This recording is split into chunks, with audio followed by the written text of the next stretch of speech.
So I'm drinking a glass of water yesterday, and as I'm pouring the water into my mouth, it occurred to me that this water that I'm drinking doesn't separate. Why doesn't water separate? When we think about rain, right, we think about individual drops of water.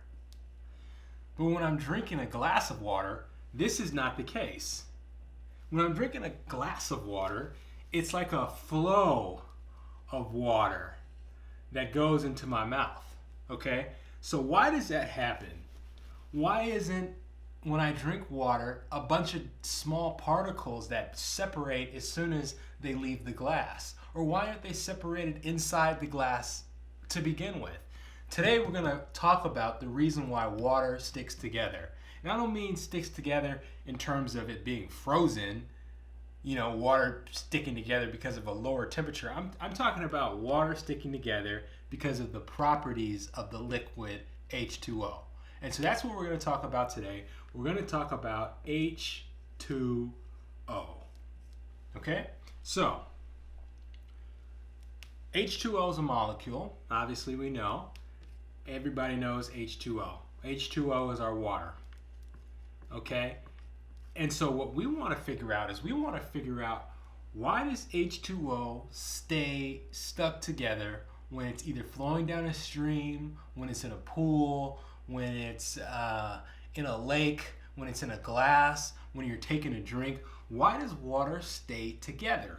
And the answer of why water stays together is in the term intermolecular forces. Intermolecular forces. Inter meaning in between, and molecular meaning the molecules. So in between the molecules of water, there are forces that are actually holding it together. So let's draw what the molecule water looks like. So we have our oxygen molecule, and we have our two hydrogen atoms here, and we have our two lone pair electrons. And so what's happening here is that this hydrogen is being attracted to the oxygen, and this hydrogen is being attracted to the oxygen, and also these lone pairs here. So we'll circle our lone pairs here, which create even more electronegativity, which allows these hydrogens to be even more attracted to the oxygen molecule. A little bit beyond what we're going to talk about and the reason why water sticks together, but may as well put it in there anyway. So these hydrogens are attracted to this oxygen, and the basis of this attraction is from something called electrostatic forces. And essentially electrostatic forces are the charges of each one of these atoms, each one of these elemental molecules. So hydrogen has a plus charge, and oxygen has a minus charge. And between these two is where the attraction comes from, which holds these molecules together. So think about plus and minus charge, the electrostatic force, like a battery. And when you're getting ready to put a battery into a remote, you see a plus side on the battery and you see a minus side on the battery. And generally what happens is that you're supposed to connect the minus side to the plus side of the battery. And so that minus and plus connection allows the energy inside the batteries to actually flow through the batteries, because the charges attract and like charges repel and opposite charges attract. Anyways, just a little bit of information on electrostatic forces. But what we're talking about here with H2O is our intermolecular forces. And so with our intermolecular forces,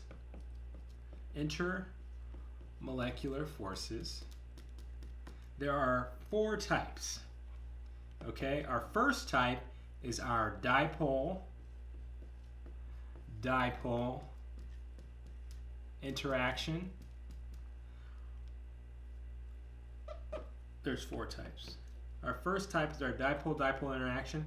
Our second type is our hydrogen bonding.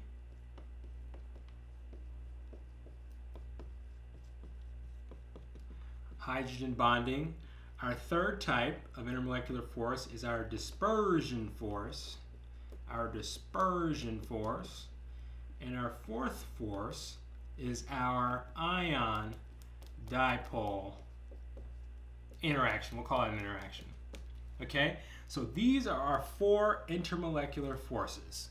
Okay? And so these forces, depending on the type of molecule, the type of compound, are going to be the forces that hold the ion together or make it attractive for other ions to bond with or bond to.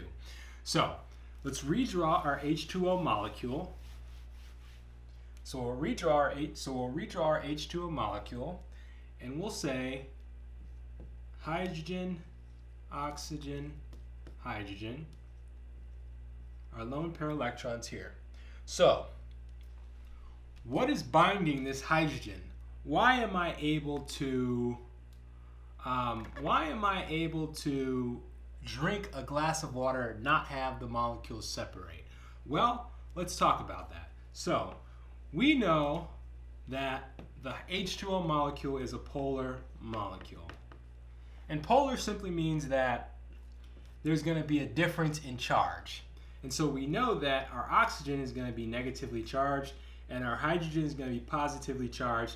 And so because of this positive and negative, there's a difference in electronegativity here. There's a difference in charge here. Therefore, it is a polar molecule. We know that with all of our polar molecules, there's an attraction force called our dipole-dipole interaction, which is what we know is one of our intermolecular forces. Our second is our dispersion force. And so the thing about dispersion forces is that regardless if the molecule is polar or non-polar, there's going to be dispersion forces.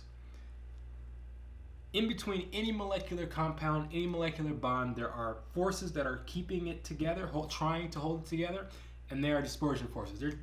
Dispersion forces aren't the strongest of forces. There's definitely a lot stronger forces out there, but dispersion forces do exist between the molecules, so they are a part of the intermolecular force. And then the third here is our hydrogen bonding. So we'll call it H for hydrogen bonding.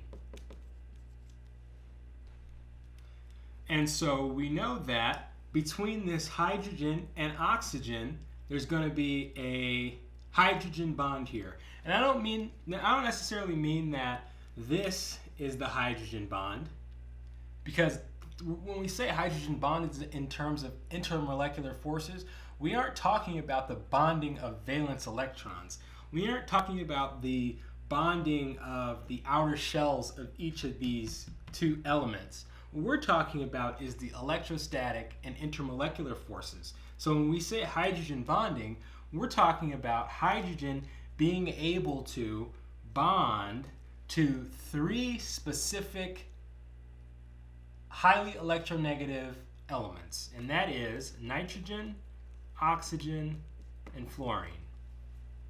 And so if the molecule has nitrogen, oxygen, or fluorine, hydrogen can bond to one of those three molecules, and therefore hydrogen bonding is present. Hydrogen bonding is actually a pretty strong intermolecular force, and as we'll see here, water is actually a pretty strong, pretty tightly bound intermolecular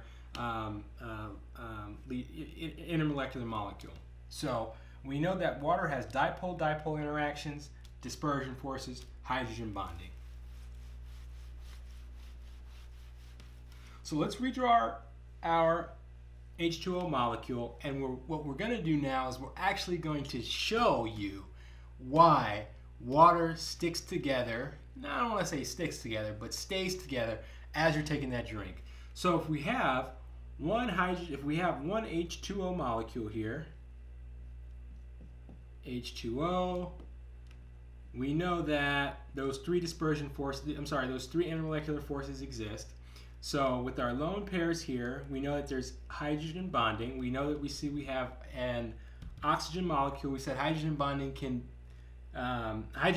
exists if there is nitrogen, oxygen, or fluorine. Okay, so let's draw another hydrogen bond. I'm sorry, let's draw another H2O molecule. Water. And so our hydrogen bond exists there. So this is our first hydrogen bond. Okay, let's draw another water molecule.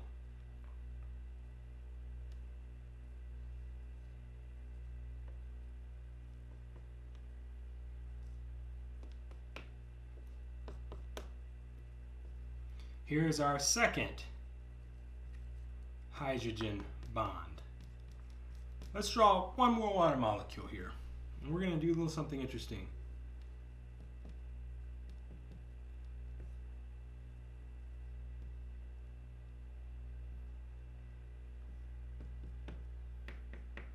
Here's our third hydrogen bond. And so what you see here is that this entire thing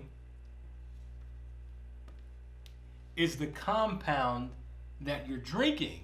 And so these hydrogen bonds, in addition to the other two forces we talked about, are the reason why water does not separate as you pour it into your mouth.